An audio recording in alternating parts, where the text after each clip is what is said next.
A German shepherd carried a bag to beg a vet for help, and what was inside made everyone cry. But this was no ordinary visit. Inside that worn canvas bag wasn't just a life clinging to survival. It was a message, a desperate cry for justice. The vet who opened it had no idea she was stepping into a deadly secret, one that powerful men would do anything to keep hidden. As the storm raged outside, the battle for truth was about to begin inside. A wounded animal, a fragile life, and a past that refused to stay buried. What did this dog really bring through those doors? And how far would someone go to silence the truth forever? I'd love to know. Where are you watching from? Type it down below, and while you're here, subscribe so you'll always catch the next story.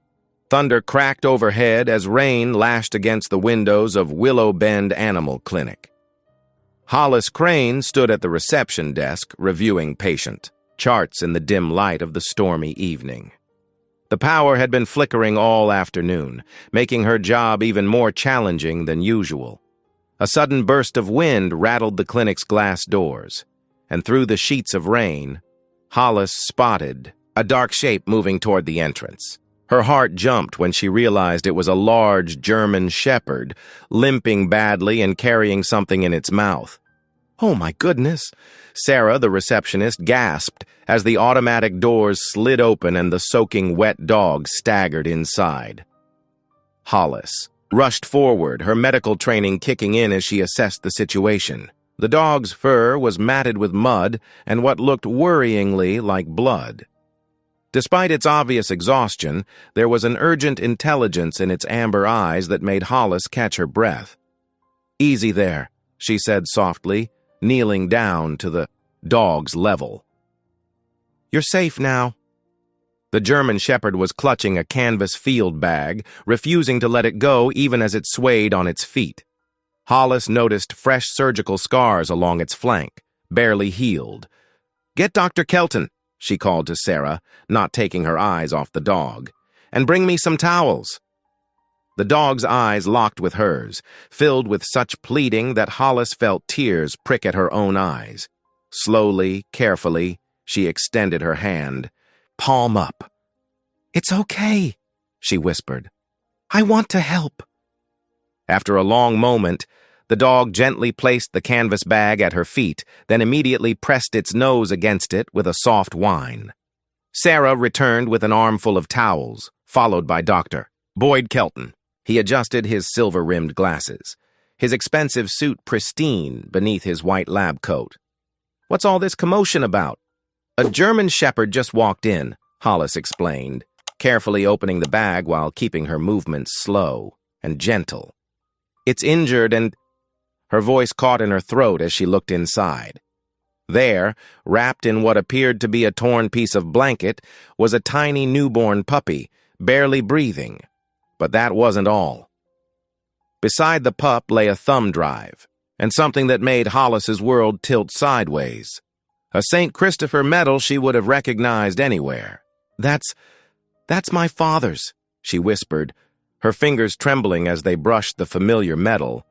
Her dad had worn it every day during his work as a K-9 medic until his death 2 years ago. The staff gathered around, their gasps echoing in the quiet lobby. The German shepherd pressed closer to Hollis, its body trembling with exhaustion, but its eyes never leaving the tiny pup. "The puppy needs immediate care," Hollis said, forcing herself to focus on the most urgent need. "Its breathing is shallow and it feels cold." Dr. Kelton's lips thinned. "Take it to the incubator in exam room 3. Sarah, prepare for a full workup on both animals." As Hollis carefully lifted the newborn pup, the German shepherd followed, right at her heels, limping but determined. In the exam room, she placed the tiny creature in the incubator, adjusting the temperature and oxygen flow with practiced hands. The mother dog, Hollis was certain now this was the pup's mother, pressed against the incubator's glass, refusing to move even when Sarah tried to lead her away for examination.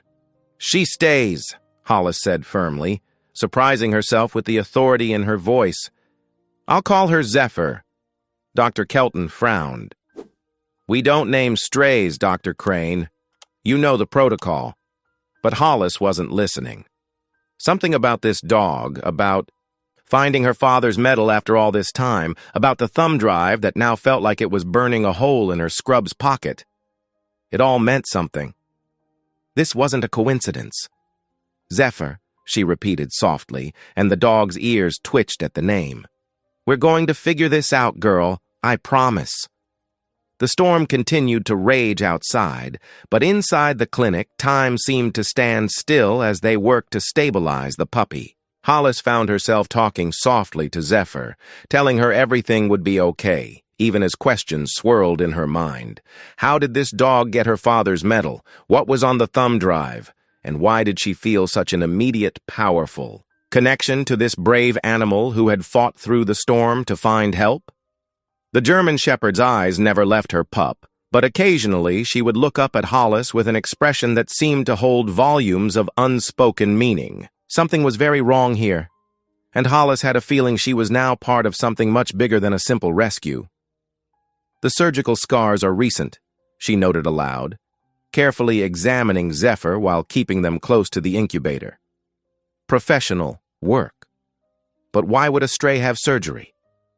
Dr. Kelton barely glanced at the dog. We'll run the usual tests. For now, focus on the puppy's stability.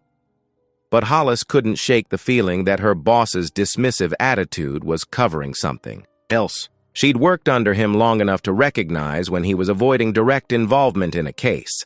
The tiny pup's breathing gradually strengthened as the warmth of the incubator did its work. Zephyr's rigid posture relaxed slightly, though she remained stationed at the glass, her breath fogging the surface as she watched her baby.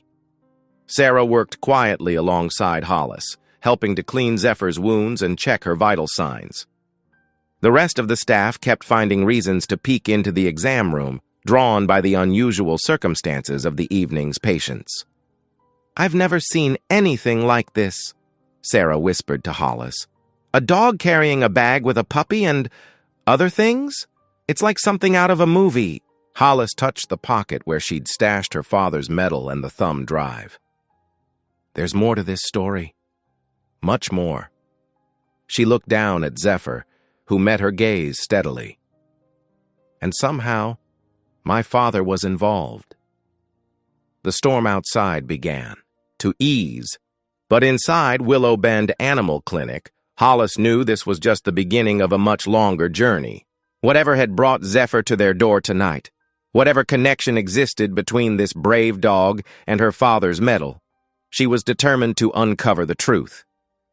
For now, though, she focused on what she could do, providing medical care, offering comfort, and protecting the two vulnerable lives that had been entrusted to her.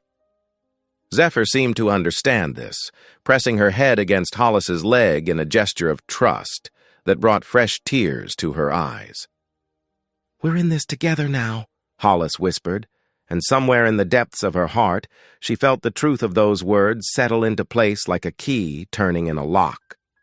Dr. Boyd Kelton burst through the treatment room doors, his face thunderous. What's all this commotion about? His eyes landed on Zephyr and the tiny pup in the incubator, and his expression darkened further. A German Shepherd came in with an injured pup, Hollis explained, trying to keep her voice steady. They both need immediate medical attention. Quarantine! Kelton cut her off sharply. That dog needs to be isolated immediately, and the pup... He stepped closer to the incubator, his lips pressed into a thin line. Looks like parvo. We'll have to euthanize. Hollis felt her heart stop. What? No, Dr. Kelton, there's no evidence of parvo. The pup is weak, but responding to treatment. I've already started fluids and... Dr. Crane, Kelton's voice carried a warning edge. This is not up for discussion. We can't risk an outbreak. Protocol is clear. For the first time in her career, Hollis felt something rise up inside her, a fierce determination she hadn't known she possessed. I respectfully disagree, sir. The pup shows no clinical signs of parvo. The weakness is from exposure and possible trauma. I've already done an initial assessment. Are you questioning my judgment? Kelton's face reddened. Need I remind you who runs this clinic? From the corner of the room, Maribel Stone, the kennel technician, stepped forward. Her work apron was stained from her daily duties, but her eyes were clear and determined. Dr. Crane is right, she said quietly. I've seen plenty of parvo cases. This isn't one. Kelton barely spared her a glance. Nobody asked for your opinion, Miss Stone. You're here to clean kennels, not make medical diagnoses. Hollis moved to stand between Kelton and the incubator. I won't let you euthanize this pup without proper cause. Something's going on here. This isn't just any stray. Look at her collar. She pointed to the metal tag on Zephyr's neck, which bore only the code Z5. No name, no contact information. It was unusual, and Hollis's instincts told her it meant something. The collar code, the timing, the fact she came directly here. Hollis's mind was racing. She's trying to tell us something. Zephyr hadn't left the incubator's side, her amber eyes fixed on her pup with an intelligence that seemed almost human. When she turned to look at Hollis, there was a desperate pleading in her gaze that made Hollis's throat tight. This is absurd, Kelton snapped. You're anthropomorphizing a stray dog. I'm ordering you to proceed with quarantine and euthanasia. That's final. Hollis straightened her spine. Then I'll have to respectfully decline that order, Dr. Kelton. I'll take full responsibility for both patients. The room fell silent. Even the storm outside seemed to pause. Kelton's face went from red to purple. You're refusing a direct order? I'm following my medical judgment and ethical obligations, Hollis replied, her voice firm despite her racing heart. If you want to report me to the board, that's your right. But I will not euthanize a healthy pup or quarantine a dog that shows no signs of infectious disease. Maribel moved to stand beside Hollis, her presence a quiet show of support. She began checking the pup's vital signs, deliberately ignoring Kelton's glare. The pup's temperature is stabilizing, Maribel reported softly. Heartbeat's getting stronger, too. Kelton looked between them, his jaw working. Finally, he spat out. On your head be it, Dr. Crane, but when this turns into a disaster, don't expect me to defend you. He stormed out, letting the door slam behind him. As soon as he was gone, Hollis's knees went weak. She grabbed the edge of the examination table to steady herself. I can't believe I just did that. Maribel gave her a small smile. Someone needed to stand up to him. But you're right about this being weird. She gestured to Zephyr's collar. Z5? That's not a normal pet tag. Hollis approached Zephyr slowly, studying the mysterious code. The German Shepherd's eyes met hers, and again Hollis felt that uncanny sense of communication. You came here for a reason, didn't you, girl? She murmured. But why here? Why me? Zephyr's only response was to press her nose against the incubator glass, where her tiny pup was finally sleeping peacefully. The pup's vital signs continued to improve under their care, proving Hollis's medical assessment correct. I'll help. You monitor them through the night, Maribel offered. Whatever's going on here, those two need protection. Hollis nodded gratefully, her mind still spinning with questions. The Z5 code, the urgency in Zephyr's behavior, the way she'd sought out this specific clinic, none of it felt random. As she watched the mother dog's protective vigil over her pup, Hollis knew she'd made the right choice in defying Kelton, even if she didn't understand all the pieces yet. The clinic had grown quiet as midnight approached.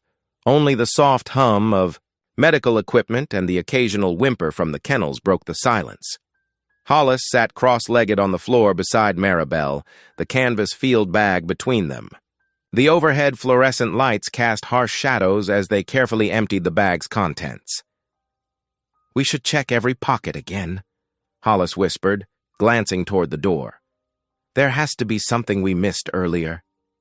Maribel nodded, her dark curls falling forward as she turned the bag inside out. Wait! What's this? Her fingers found a small tear in the lining. She worked her hand inside and pulled out a folded scrap of paper. Hollis leaned closer, heart pounding. 3 words were scrawled in hasty handwriting. Help the 5th. The 5th what? Maribel wondered aloud.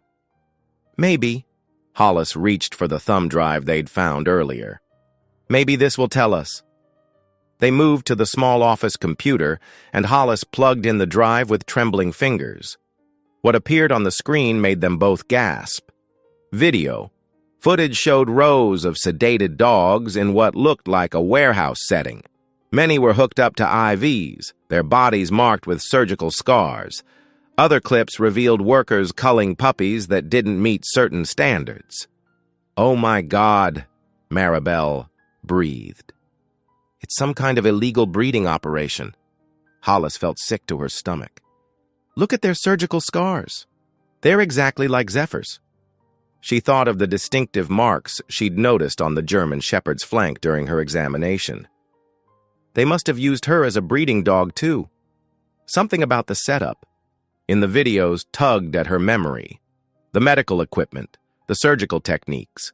They seemed familiar somehow. Hollis picked up the St. Christopher medal they'd found in the bag, turning it over in her hands. The worn silver surface caught the light, and suddenly she remembered where she'd seen it before. This was my father's, she said softly. He always wore it when he did his volunteer veterinary work at the county shelter. Her eyes widened. That's where he must have treated Zephyr before. Maribel touched her arm gently. What do you mean? My dad used to tell me about this special German shepherd he treated. One that showed incredible intelligence and trust despite having been through trauma. He even helped with her canine training afterward. Hollis's voice grew thick with emotion. It has to be Zephyr. She remembered this place as somewhere safe. Somewhere she got help before. They both looked toward the kennels where Zephyr lay curled protectively near her pup's incubator. The dog's amber eyes met Hollis's gaze with that same haunting intelligence her father had described. She didn't come here by accident, Hollis realized. She chose this clinic specifically because of my father. She's trying to expose whatever's happening at that compound. The 5th, Maribel said slowly. Could that mean she's trying to save others? Maybe there are more dogs still trapped there? Hollis nodded, her mind racing. We need to document everything we've found. These people, whoever's running this operation, they need to be stopped. The weight of what they'd discovered settled over them both. What had started as a mysterious arrival in the middle of a storm had revealed itself to be something far more sinister. And somehow, through a connection forged years ago by Hollis's father, Zephyr had known exactly where to go for help. Maribel gathered the evidence carefully. The note, the thumb drive, the medal. What do we do now? First, we keep Zephyr and her pup safe, Hollis said firmly. Then we figure out how to expose this operation without tipping them off that we know anything. These people are obviously dangerous. They spent the next hour meticulously photographing every piece of evidence and making backup copies of the video footage. All the while, Zephyr watched them through the kennel bars, her presence a reminder of both the urgency of their mission and the trust that had led her to seek them out. The morning sun cast long shadows across the parking lot of the Willow Bend diner as Hollis waited nervously in her old blue Honda. Her hands gripped the steering wheel tightly, the thumb drive feeling heavy in her jacket pocket. Through the diner's large windows, she could see Deputy Nate Rooker sitting alone in a corner booth, nursing a cup of coffee. She had chosen him carefully. Over the past week, she'd asked subtle questions around town about honest cops who might listen. Rooker's name kept coming up, not always kindly but consistently linked to integrity. He'd been demoted to traffic duty after pushing too hard on investigations involving wealthy county residents. Taking a deep breath, Hollis grabbed her laptop bag and headed inside. The bell above the door chimed as she entered, drawing a few curious glances from the regular breakfast crowd. Deputy Rooker looked up as she approached his booth, his expression guarded but attentive. Deputy Rooker, I'm Dr. Hollis Crane from Willow Bend Animal Clinic. Thank you for meeting me. He gestured to the empty seat across from him. "Call me Nate. Coffee?" Hollis slid into the booth and nodded. As the waitress poured her cup, she studied the man across from her. He was tall even while sitting, with broad shoulders and weathered hands that spoke of physical work. His uniform was clean but creased from long hours, and his eyes held a quiet steadiness that helped calm her nerves. "I need your help," she said once the waitress had moved away. "But first I need to know I can trust you." Nate leaned back, his coffee untouched. "That's usually my line. What's this about, Dr. Crane?" "Please, call me Hollis." She glanced around before lowering her voice. "What do you know about Councilman Rex Tully's horse breeding operation?" Something flickered in Nate's eyes. "Enough to know asking questions about it cost me my detective badge 2 years ago." "Why?" Hollis pulled out her laptop and the thumb drive. "Because I think it goes beyond horses. And I think my boss, Dr. Kelton, is involved." Over the next hour, they reviewed the footage together. Nate's jaw tightened as they watched scenes of sedated dogs being subjected to forced breeding, puppies being culled based on arbitrary standards, and meticulous medical records that matched surgical scars. "On survivors like Zephyr. That's Tully," Nate said grimly, pausing on a frame showing a broad-shouldered man in expensive boots checking ledgers. "And there's Kelton performing the procedures. This is a professional operation. High-end designer breeds sold through fake rescues, probably." "How deep does this go?" Hollis asked. "Deep enough that when I started looking into missing dogs 2 years ago, I suddenly found myself writing parking tickets." He rubbed his chin thoughtfully. "Tully's got half the county board in his pocket. That gold watch he wears? Worth more than my yearly salary." Hollis told him about Zephyr, the sick puppy, and her father's medal. With each detail, Nate's expression grew more determined. "Your father was Jake Crane, wasn't he? The vet who used to do pro bono work at the shelters? You knew him?" "He helped me document some abuse cases before he passed. Good man." Nate's eyes softened. "He'd be proud of you for this." Those words hit Hollis hard, bringing unexpected tears to her eyes. She blinked them back, focusing on the screen. "So what do we do? I can't just let this continue." "No, we can't," Nate agreed. "But we need to be smart about this.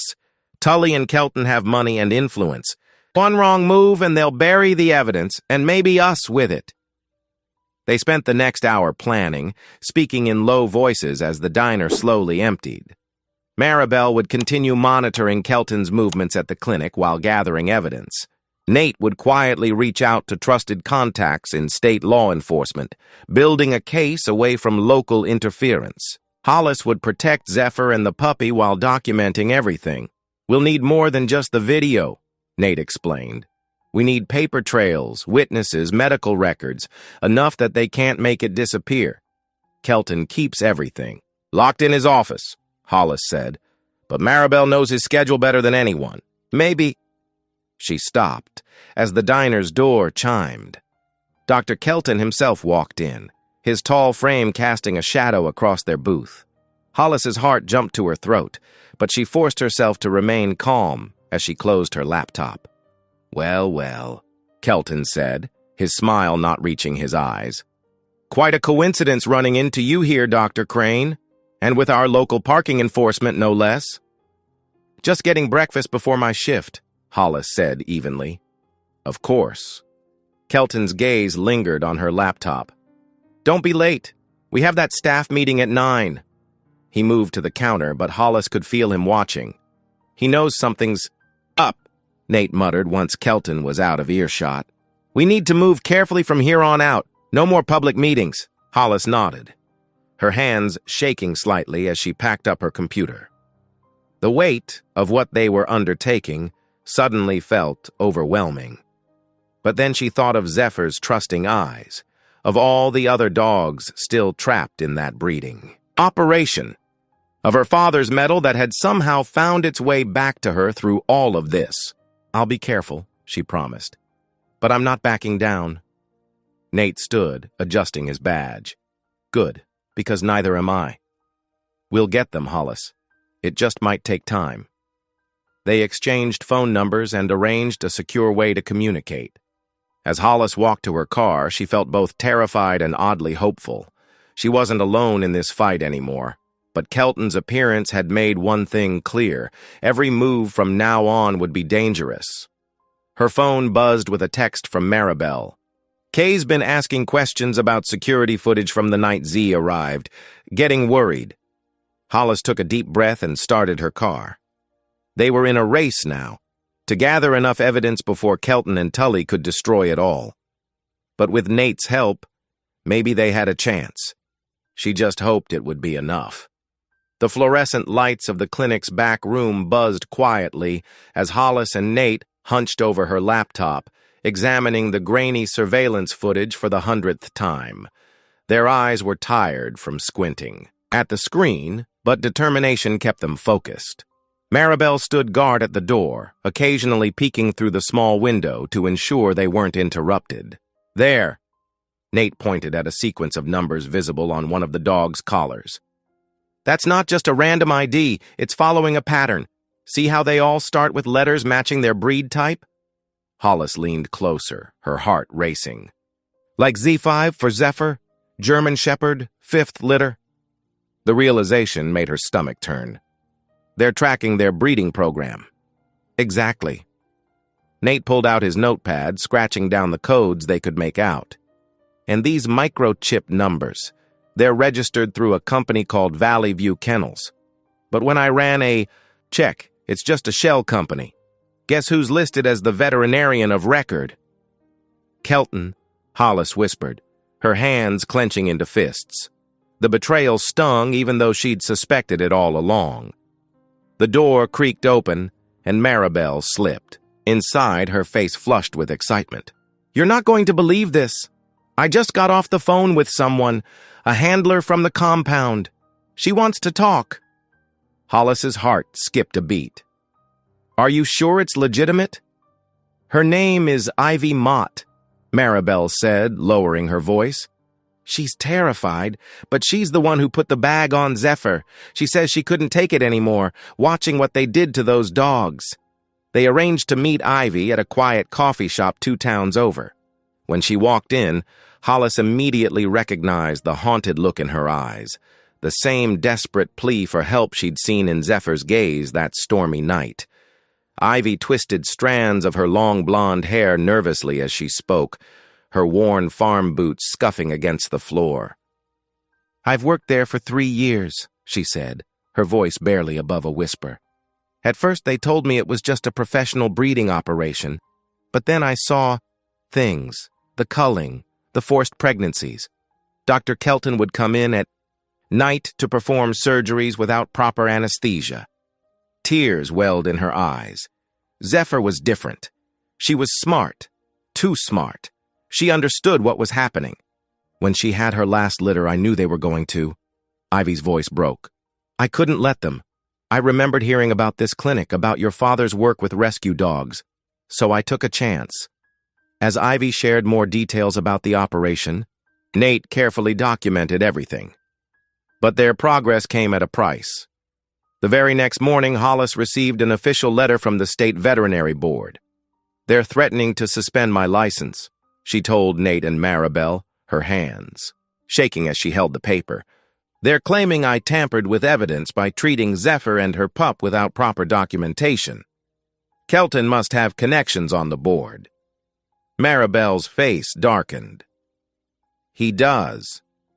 I overheard him on the phone yesterday talking to someone about handling the situation. He mentioned Councilman Tully would make some calls. Every time we push forward, they push back harder, Nate said grimly. I tried filing reports through official channels. They're all getting buried. The police chief won't even look at the evidence. Hollis sank into her chair, feeling the weight of what they were up against. The corruption ran deeper than they'd imagined, reaching into every institution that should have helped them. She looked through the window of her office, watching Zephyr curled protectively around her sleeping pup, in the recovery kennel. "They think they can scare us into backing down," she said quietly. "They think by threatening my license, my career, they can make me give up." She turned back to her friends, steel in her voice. "But they don't understand.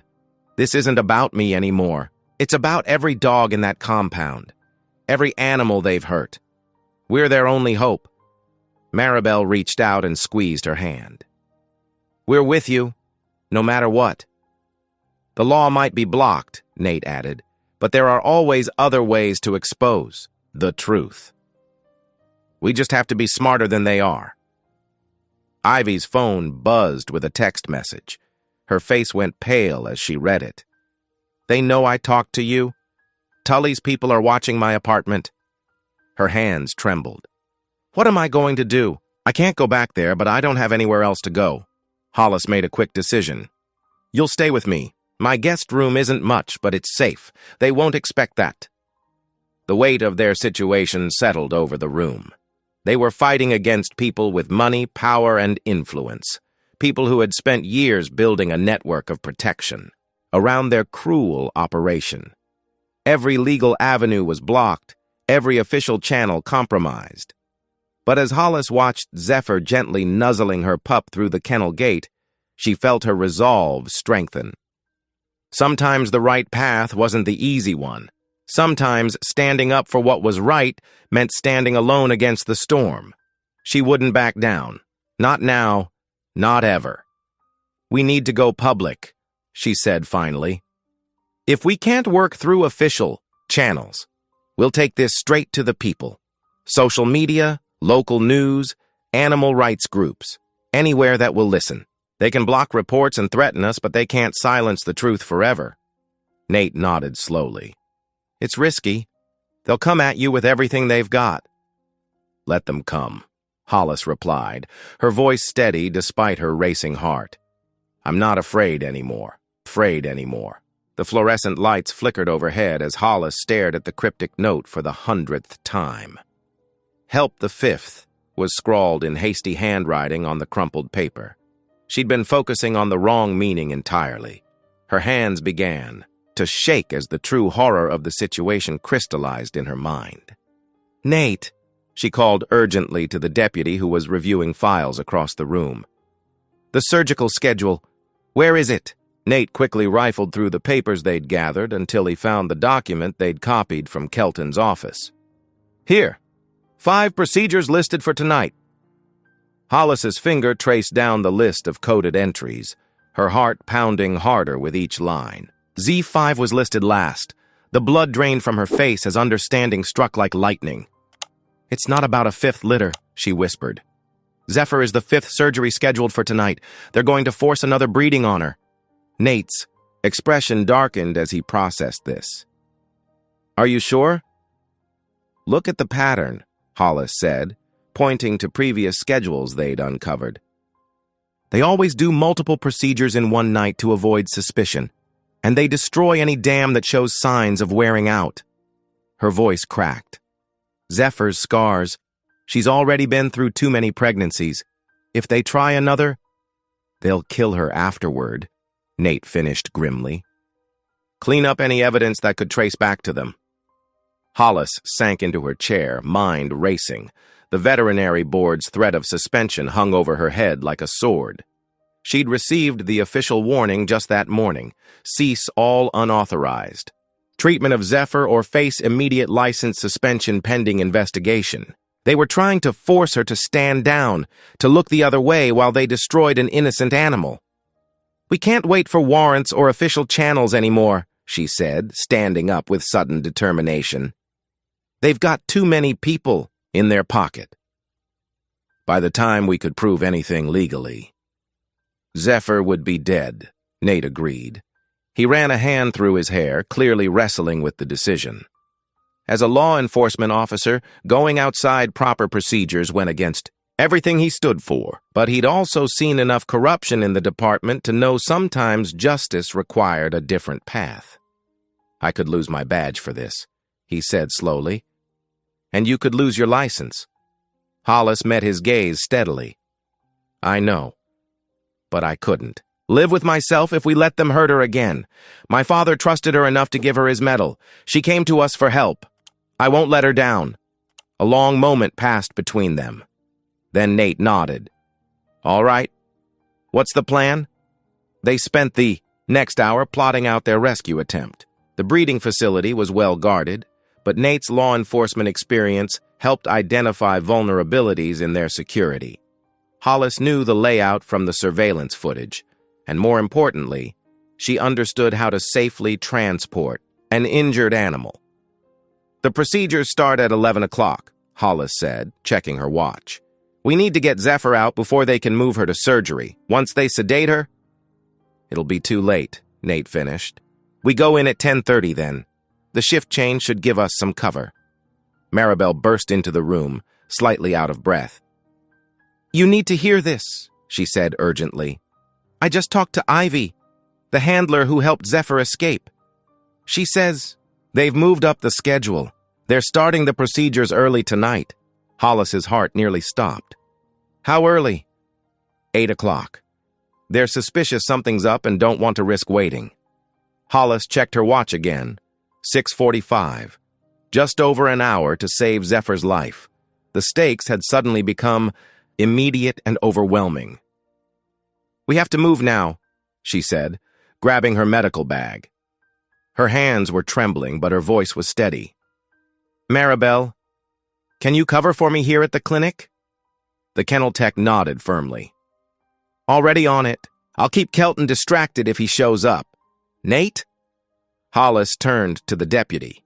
He was already checking his weapon and backup radio. "Right behind you. But Hollis, once we do this, there's no going back. We'll be breaking multiple laws." "I know," she said softly. "But sometimes doing what's right means breaking unjust laws. My father taught me that." They moved quickly through their final preparations. Hollis packed essential medical supplies while Nate got his truck ready. The facility was 20 minutes away. They'd have one chance to get in and get Zephyr out before the procedures began.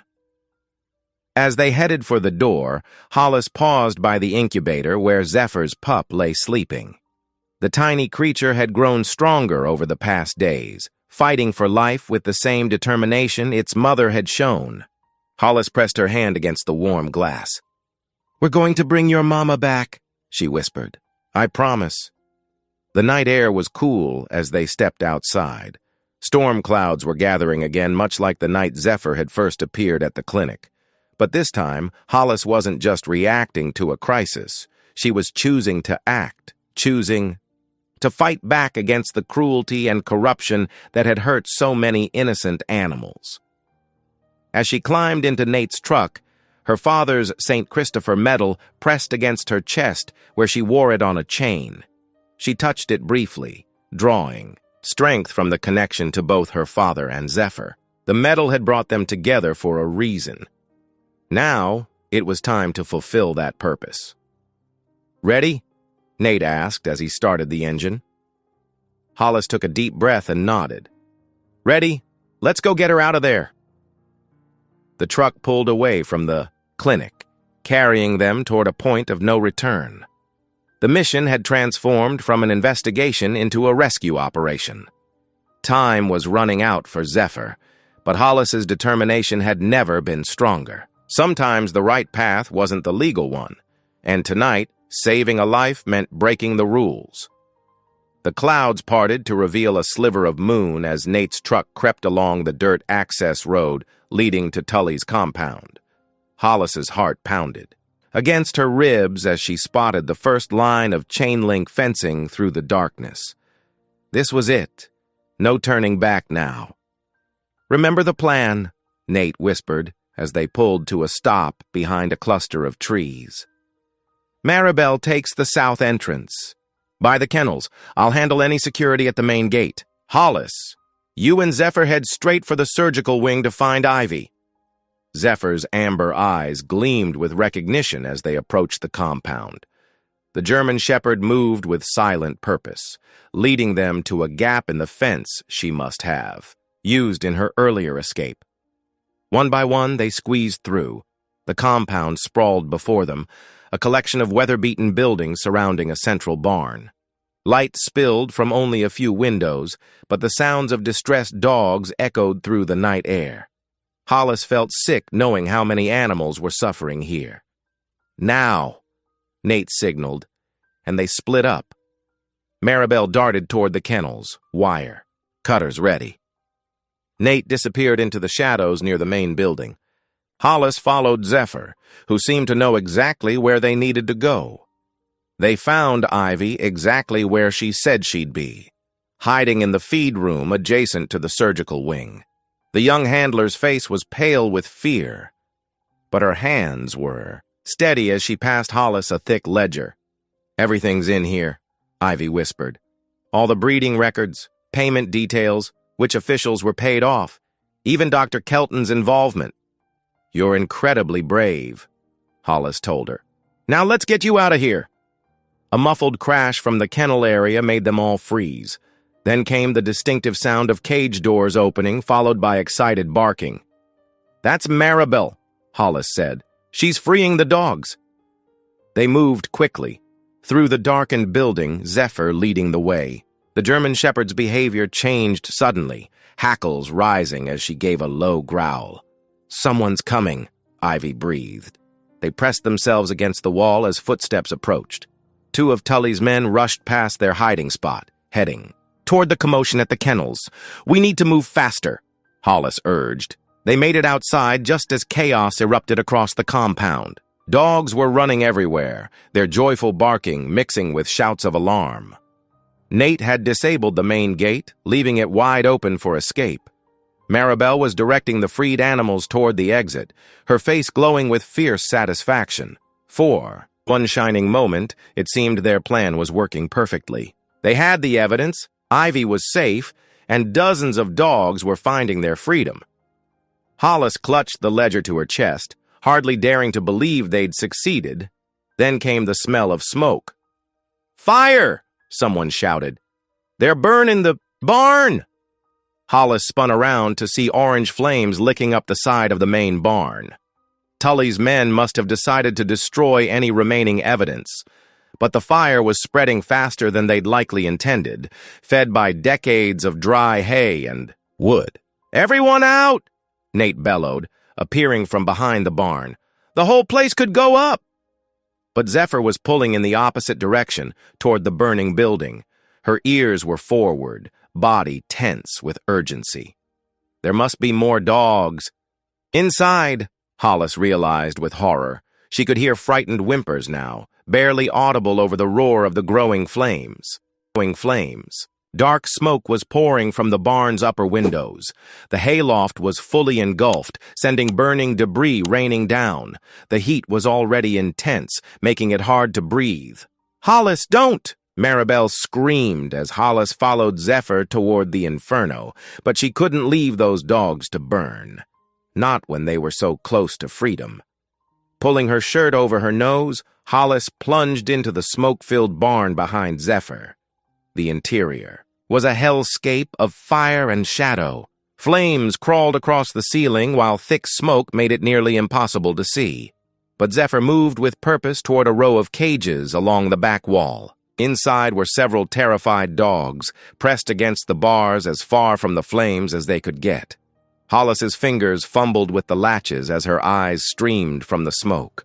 One by one, she freed the imprisoned animals. They bolted for the door as soon as their cages opened.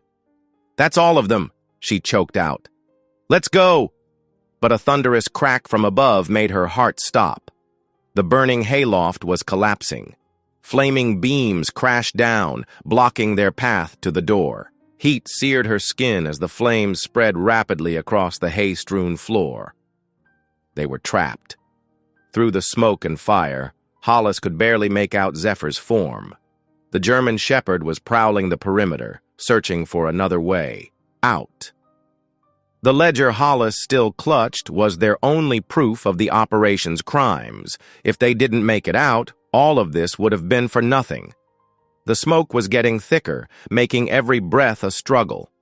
Hollis could hear shouting outside, but help seemed impossibly far away. As the flames closed in, She realized with stark clarity that their moment of triumph had turned into a fight for survival.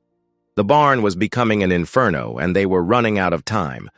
The orange flames licked higher into the night sky, as thick black smoke billowed from the barn's upper windows. The heat pressed against Hollis's face as she clutched the crate containing Zephyr's newborn pup close to her chest. They had to get out. Now! "This way!" she called out, her voice hoarse from the smoke. Zephyr stayed close to her side as they navigated through the burning building. The German shepherd's ears were alert, her body tense with protective instinct, for both Hollis and her pup. A thunderous crack split the air above them. Hollis looked up just as one of the massive wooden support beams, weakened by the flames, gave way. Time seemed to slow as the burning timber plummeted toward her. Her feet felt frozen to the spot, her muscles refusing to move despite her brain screaming at them to run. In that frozen moment, she felt a powerful force slam into her side. Zephyr had lunged, using her full body weight to shove Hollis clear of the falling beam. The crate with the pup tumbled from her arms, skidding across the floor but remaining intact. The beam crashed down with devastating force, right on top of Zephyr. "No!" Hollis screamed, scrambling to her feet. The German shepherd was pinned beneath the smoldering timber, her back legs trapped. Despite the crushing weight, Zephyr didn't cry out. Her amber eyes stayed locked on Hollis, urging her to grab the pup and run, but Hollis wouldn't leave her behind. Not after everything they'd been through. Not after Zephyr had just saved her life. She braced her shoulder against the beam, straining with all her might to lift it. The wood was still burning, searing through her jacket sleeve, but she ignored. "The pain! Come on!" she grunted through clenched teeth. Finally, the beam shifted just enough for Zephyr to drag herself free. The dog's fur was singed, her back leg clearly injured, but she was alive. A weak whimper from the crate grabbed their attention. The pup's tiny body lay still, its breathing shallow and irregular. The smoke and stress had taken their toll on the fragile newborn. Hollis's veterinary training kicked in as she assessed the situation. The pup needed oxygen, fast. She looked around frantically, spotting an emergency oxygen tank mounted on the wall. Racing over, she grabbed it along with some medical tubing from a nearby surgical cart. With trembling hands, she fashioned a makeshift oxygen mask, carefully fitting it over the pup's small muzzle. "Stay with me, little one," she whispered, monitoring its breathing. Each second felt like an eternity as she waited for a response. Gradually, the pup's chest began to rise and fall more steadily. Its heartbeat strengthened under Hollis's gentle touch. But they weren't safe yet. The fire was spreading rapidly, and thick smoke made it harder to breathe with each passing moment. Zephyr suddenly perked up, limping quickly toward the far wall. Through the haze, Hollis could make out what had caught the dog's attention, a fire hose mounted in its bright red case. Despite her injuries, Zephyr clamped her teeth around the hose and began dragging it toward the door, leaving a trail of blood from her wounded leg. Hollis understood immediately. They needed to clear a path through the flames to escape. She secured the pup's crate and oxygen tank, then hurried to help Zephyr with the hose. Together, they managed to unwind it fully and aim it toward the exit. When Hollis turned the valve, the powerful spray cut through the wall of fire like a knife. Zephyr stayed right beside her, ignoring her own pain and burns to help guide the hose's direction. The dog's unwavering focus matched Hollis's own determination. They would all make it out together or not at all. The water created a temporary safe corridor through the inferno. Hollis could see freedom just beyond the door, where Nate and Maribel were calling out for them. But the building was groaning ominously around them, threatening to collapse at any moment. Hollis gathered up the crate containing the pup, making sure the oxygen supply was secure. Zephyr limped alongside her, still, watching over them both despite her injuries. The bond between them had been forged in fire and sacrifice, each willing to give everything to save the other. They moved as one through the spray-cleared path, supporting each other with every step. Zephyr's protective instinct never wavered, even as her injured leg threatened to give out. Hollis matched her companion's courage, refusing to let the smoke and burns defeat them when they were so close to safety. The trust between them transcended words. It lived in every shared breath, every determined step forward through the flames. Woman and dog, united by compassion and an unshakable will to survive, pressed on toward the light beyond the burning doorway.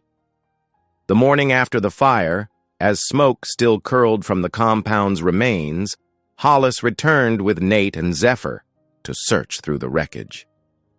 Despite her injuries from the previous night, Zephyr moved with renewed purpose, her nose working overtime as she limped through the debris. "We need to find something concrete," Nate said, his flashlight beam cutting through the lingering haze. "The kind of evidence that can't be explained away or buried in bureaucracy." Hollis nodded, following Zephyr's lead. The German shepherd had proven herself far too intelligent to ignore. She knows something's here. Look at how focused she is. They made their way to what remained of the office area, where metal filing cabinets stood warped but intact. Zephyr suddenly became agitated, pawing frantically at a section of wall that appeared untouched by the flames. "What is it, girl?" Hollis knelt beside her faithful companion, running her hands over the wall's surface. Something felt off about the texture. She pressed harder, and a slight hollow sound echoed back. "Nate, I think there's something behind—" "Here!" The deputy joined her, examining the wall carefully. "This panel, it's not actually part of the structure. See how it's been added on?" He pulled out his pocket knife and worked it into a barely visible seam. With a soft click, the false wall swung open, revealing a hidden safe. Zephyr barked once, tail wagging despite her injuries. Inside the safe lay exactly what they needed. A thick, leather-bound ledger, its pages filled with detailed records of every transaction, every illegal breeding, every bribe paid out. "This is it," Hollis breathed, carefully lifting the book. "Names, dates, amounts, everything we need to prove what they've been doing." She flipped through the pages, her hands trembling. "Look at this. Payments to board members, kickbacks, to inspectors, even records of which dogs were culled." Her voice caught on the last word. A sudden noise from outside made them all freeze. Through the broken window, they saw Dr. Kelton's expensive car pull up, tires squealing. The veterinarian jumped out, rushing toward the building's back entrance, with a briefcase in hand. "He's making a run for it," Nate said grimly. "Must have heard we were coming back to search the place." He pulled out his phone, quickly dialing. "Ivy, are you in position?" "Good. Start recording everything. We need." "This live-streamed." Hollis clutched the ledger to her chest as Nate moved toward the door. "What should I do?" "Stay here with Zephyr. Keep that ledger safe. I'm going after Kelton." The deputy disappeared into the hallway, his footsteps quick but measured. Through the window, Hollis could see Ivy Mott, the former handler, positioned. Across the street with her phone held high, capturing everything. The young woman had found her courage, determined to help expose the truth she'd witnessed firsthand. Kelton's voice suddenly echoed through the building, angry and desperate. "This is private property. You have no right." "Actually, I do," Nate's steady voice replied. "We have evidence of multiple felonies, Doctor. Stop right there." But Kelton had no intention of surrendering. The sound of running footsteps pounded through the corridors, getting closer to where Hollis and Zephyr waited. Despite her injured leg, Zephyr positioned herself protectively in front of Hollis, her hackles rising. Kelton burst through the doorway, his normally pristine appearance disheveled, his briefcase stuffed with cash. He stopped short at the sight of them, his face twisting with rage when he spotted the ledger in Hollis's arms. "Give me that book," he snarled, taking a threatening step forward. "You have no idea what you're dealing with." But Zephyr wasn't having it. The German shepherd lunged forward with a deep growl, forcing Kelton back against the wall. Despite everything he'd done to her, every surgery he'd performed without care or compassion, she didn't attack. She simply held him there, her amber, eyes full of judgment. Nate appeared in the doorway, handcuffs ready. "It's over, Doctor. Everything's being live-streamed right now. The whole town can see exactly what's happening." Kelton's face drained of color as he spotted Ivy across the street, her phone still recording. His shoulders slumped in defeat as Nate cuffed him. Outside Surin, the weeks that followed, justice moved swiftly through Willow Bend. The evidence proved irrefutable. Kelton's detailed ledgers, combined with Ivy's testimony and the live-streamed footage, led to multiple indictments. Councilman Tully, Dr. Kelton, and their network of corrupt officials faced serious charges. Ivy, now under witness protection, could finally sleep without fear. The animal clinic transformed under Hollis's leadership. She stripped away the dark, remnants of Kelton's influence, repainting the walls in warm colors and replacing the harsh fluorescent lights with softer ones. The kennels were upgraded, and the staff's genuine care for the animals shone through in every interaction. Zephyr's recovery was gradual but steady. Her burns healed, leaving new scars to join the old, but her spirit remained unbroken. She spent her days close to the incubator where her pup grew stronger by the hour. The tiny creature, once fighting for every breath, now wriggled with life and energy. "I think we should call him Saint," Hollis said one quiet evening, watching the pup attempt his first wobbly steps. "Because he helped save us all, in a way." Zephyr's tail wagged in apparent approval, and the name stuck. On a particularly meaningful morning, Hollis held her father's St. Christopher medal, its surface cleaned and polished. She'd found a way to attach it securely to a new collar she'd chosen for Zephyr, midnight blue with silver threading. Kneeling beside the German shepherd, Hollis fastened it carefully around her neck. "Dad would have been so proud of you," she whispered, her fingers lingering on the medal. "You carried on his work of protecting those who needed help." Zephyr pressed her forehead against Hollis's shoulder, a gesture that had become their special sign of trust. Later that day, as sunset painted the clinic windows in gold, Hollis stood in her newly renovated office. Nate arrived, bringing coffee and his steady presence. Their relationship had deepened through their shared battle for justice, growing into something both strong and gentle. "I have something for you," Hollis said, reaching into her desk drawer. She pulled out a house key, its metal surface catching the light. "I thought maybe it's time you didn't have to knock anymore." Nate took the key with a soft smile, understanding its significance. "Are you sure?" "I've never been more sure of anything," Hollis replied. "We've built something here, not just you and me, but all of us. Maribel, Zephyr, Saint. We're family now, the kind you choose, the kind that stays." Saint's playful bark echoed from the kennel area, followed by Zephyr's deeper, protective woof. The sounds of home, of safety, of love freely given and received. Hollis looked around at her transformed clinic, at the peaceful faces of the animals in their care, at Nate's steady presence beside her, and knew that fear no longer had any place here. In its stead stood purpose, fierce and true, supported by the family she'd found along the way. If today's story echoed in your heart, I hope you'll stay. Subscribe, and I'll be here again tomorrow, with another quiet story full of the kind of love that lasts.